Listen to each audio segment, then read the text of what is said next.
Je m'appelle Mamadou Karambiri, je suis né dans un pays africain appelé Burkina Faso, ex-Haute-Volta. Je suis né dans une famille musulmane très pratiquante et pendant des années, j'ai cherché à savoir qu'est-ce que c'était Dieu, quelle était la religion.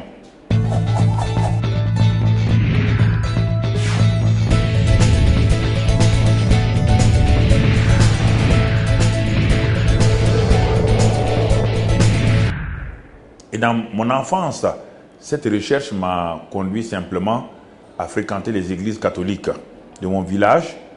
Et c'est là où j'ai appris pendant les messes de minuit, mais en cachette, sans que mes parents ne sachent, parce que mes parents étaient de très bons musulmans. Mon cœur d'enfant soupirait après la réalité de Dieu. Comme peut-être vous qui êtes en contact avec nous, vos cœurs aussi soupirent après cette réalité. Malgré une bonne religion que j'avais, malgré les pratiques religieuses, j'avais une faim, une soif de la réalité. C'est ainsi qu'au fur et à mesure, quand je grandissais, je suis allé au lycée de mon pays, le lycée.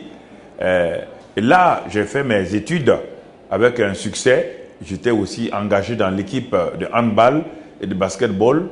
Et je faisais la musique. J'ai eu mon baccalauréat.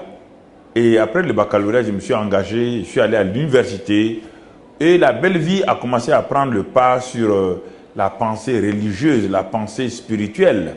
C'est ainsi que je me suis trouvé en France en 1973 pour faire une licence en économétrie, les mathématiques et les statistiques appliquées à l'économie.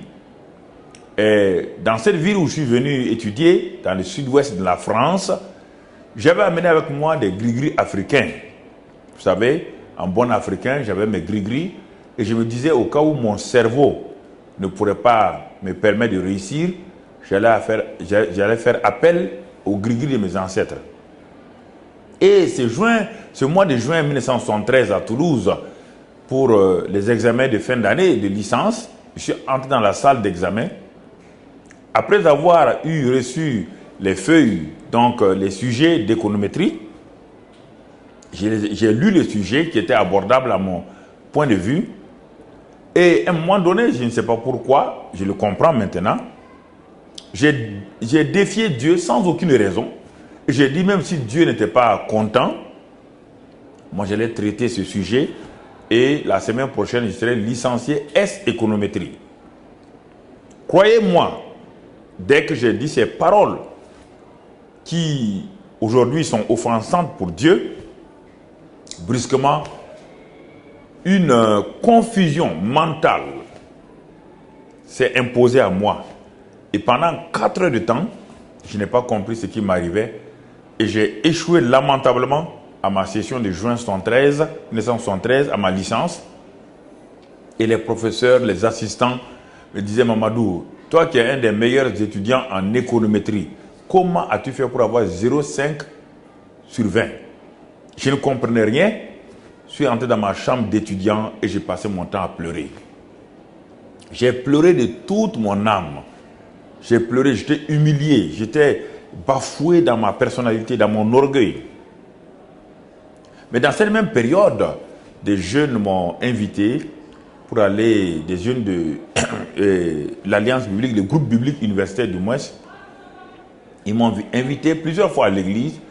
J'avais refusé en leur disant que moi je suis musulman et que jamais je ne serai un chrétien. Après cet échec flagrant, cet échec qui m'a vraiment humilié, j'ai cherché à savoir où cette église se trouvait. Et quand enfin j'ai trouvé cette église, je suis entré dans le hall d'accueil, il n'y avait personne. J'ai vu tout juste une plaque où il était inscrit « Église évangélique des Assemblées de Dieu de France ». Ah, j'ai dit, mais c'est les protestants, moi je les connais, ils sont chez moi au Burkina Faso. Et j'étais découragé, j'étais déçu. Pour moi, j'étais à la recherche d'une secte. Et quand j'ai fait demi-tour dans cette véranda, dans ce hall pour aller, une voix a retenti à mon oreille. Et cette oreille, c'est dans mon cœur et dans mon oreille. Cette voix dit, si tu pars, c'est la dernière fois pour toi. Alors je me suis retourné, j'ai regardé avec peur, tremblement. J'ai dit, mais qui m'a parlé? il n'y avait personne autour de moi. Alors qu'est-ce que j'ai fait? J'ai refait demi-tour. Je suis allé pousser le portail de l'église et je me suis installé là. Et c'est ainsi que j'ai entendu l'évangile cet après-midi de juin 1973. Un évangile puissant qui a révélé toute ma vie, qui s'est imposé à moi avec amour, avec compassion, avec douceur. Maintenant, un évangile qui a opéré mon âme, qui a dévoilé mon péché, mais sans me condamner. Et cet après-midi, quand ce pasteur qui est à la retraite aujourd'hui à Saint-Raphaël m'a lancé un appel, qui veut recevoir Jésus-Christ, j'ai été propulsé littéralement de ma chaise et je suis allé devant. C'est ainsi qu'en 1973, juin 1973, j'ai reçu Christ comme mon sauveur et mon Seigneur. Et cela a été un changement prodigieux dans ma vie. Alors, quelque chose de nouveau s'est passé. La Bible dit que si quelqu'un est en Christ, il est une nouvelle créature. Les choses anciennes sont passées et toutes choses sont devenues nouvelles. Et je l'ai expérimenté. Ma vie a commencé à changer littéralement. Mes pensées, mes désirs, tout ce qui était axé sur le mal en moi a commencé à changer. Et j'ai vu qu'une opération spirituelle, une opération chirurgicale spirituelle s'était imposée à moi. Non pas parce qu'il y avait un lavage de cerveau, non, pas du tout, mais il y avait un amour qui débordait mon cœur. Et c'est ainsi que j'ai été rempli un jour, un soir, quand je priais dans ma chambre, j'ai été saisi par la présence du Saint-Esprit, de l'Esprit Saint, qui m'a rempli à déborder d'une paix, une paix qui surpasse toute intelligence. Et à partir de ce moment-là, ma vie a littéralement été boostée. Comme disent les jeunes, ma vie a été totalement changée. Et une puissance a commencé à se manifester à travers moi. La puissance divine, la puissance de la grâce, la puissance de l'amour de Dieu. J'ai commencé à témoigner. C'est ainsi qu'après, je suis rentré chez moi au pays. Et là, j'ai commencé à témoigner de la grâce et de l'amour de Dieu. Je suis issu d'une famille musulmane. C'est ainsi que mes frères ont commencé à se convertir. Ayant vu un changement qualitatif dans ma vie, ils me connaissaient avant, j'étais violent. Ils savaient que je ne tolérais pas vraiment qu'on s'oppose à moi. Et quand vous voyez ma taille, j'ai 1m95 et j'avais 95 kilos à l'époque, un homme carré. Alors, avec cela, les gens avaient peur de moi. Mais quand ils ont vu que le lion, le loup est devenu un agneau, c'était étonnant. À tel point que ma mère, un jour, après 7 à 8 années, sans avoir témoigné à ma mère de façon directe, elle s'est dit, mais pourquoi mon fils a changé? Elle est venue s'asseoir près de moi. Elle m'a dit, mon fils, depuis que tu es revenu de la France avec cette nouvelle religion, il y a eu un changement en toi. Même tes frères te respectent, tout le monde te respecte. Alors ma mère dit, je suis vieille, je suis assez âgée, je vais mourir. Elle m'a dit, mon fils, je veux connaître moi aussi ton Jésus. Vous voyez? Et j'ai amené ma propre mère à Jésus-Christ et la grâce de Dieu a continué à visiter ma famille. Et je me suis marié et la grâce de Dieu a commencé à se manifester dans ma famille avec mon épouse et nos enfants. Aujourd'hui, je vais de pays en pays pour annoncer la bonne nouvelle. Et vous qui êtes en contact avec nous maintenant, cette bonne nouvelle est pour vous aussi. Le Seigneur vous aime. La grâce de Dieu est pour vous. Elle n'est pas pour une catégorie d'hommes.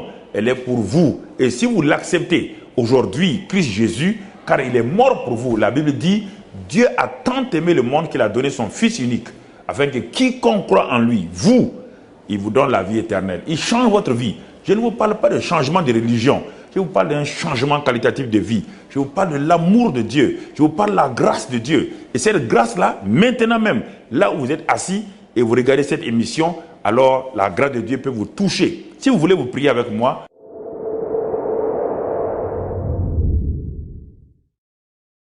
vous dites simplement, Seigneur Jésus-Christ, j'ai écouté ce témoignage, je t'ouvre mon cœur et je te reçois comme l'agneau de Dieu qui ôte les péchés.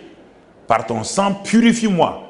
Je reçois de toi maintenant une vie nouvelle, un cœur nouveau. Viens dans mon cœur, Seigneur Jésus. Transforme ma vie. Et je crois que tu l'as fait. Et si vous avez fait cette prière avec moi, elle est si courte, elle semble être trop simple, mais pourtant elle est puissante. Et c'est cette prière qui m'a sauvé il y a 34 ans maintenant à Toulouse, la ville rose. Que le Seigneur vous bénisse, sa grâce soit sur vous et qu'il continue à vous visiter par son amour et sa bonté. Soyez un témoin de Christ. Nous vous aimons de l'amour de Christ. Que Dieu vous bénisse. Amen.